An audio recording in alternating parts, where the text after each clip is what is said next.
A tip about buying timber laminate from the hardware store. Well, of course, you get it from the hardware store.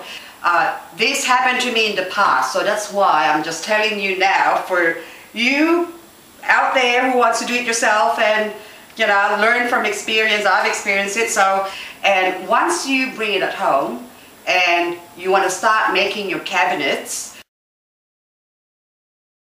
So this is a scenario. I got this from the hardware store and now I've got a chip here.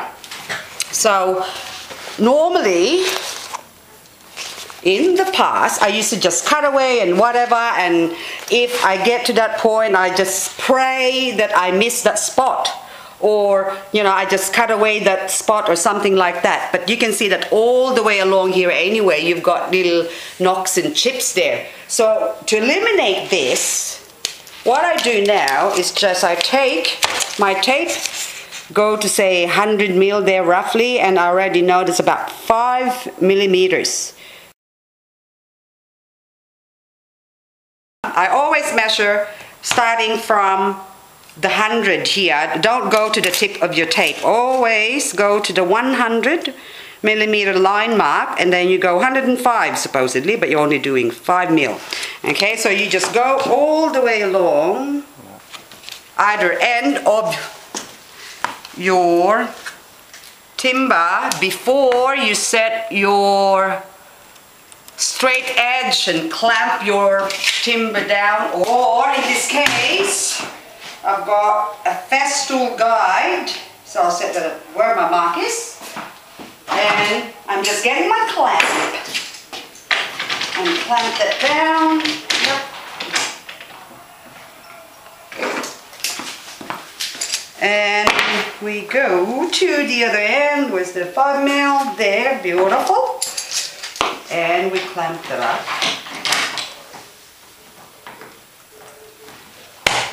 And so now I'm ready to cut my edge.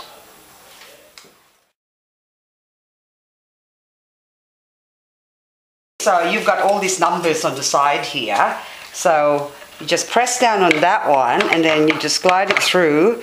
To say in this case, I've got 16 millimeter timber laminate.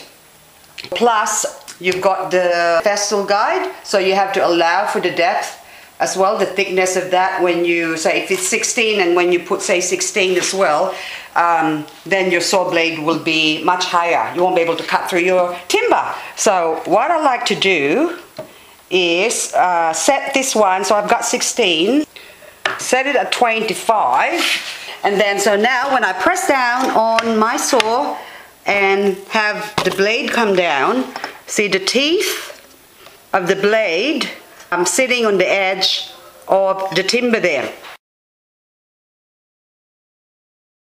So what happens now if you have, say, a straight edge on top of a saw, or in this case I've got my Festool saw. So now if I put my Festool guide on top of that, now what happens is,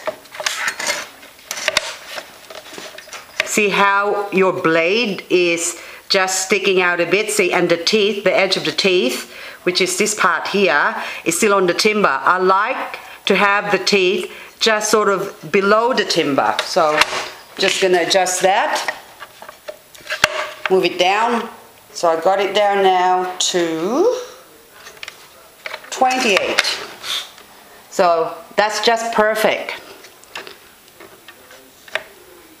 So I still have the little arc, you can see the timber through the arc there, but the teeth of the saw is just sort of below the edge here of your timber. And the reason for that is, see how one side is rough? That's how they come from the hardware store, and on the other side there it's nice and clean. That's after cutting it with your saw blade set on that depth.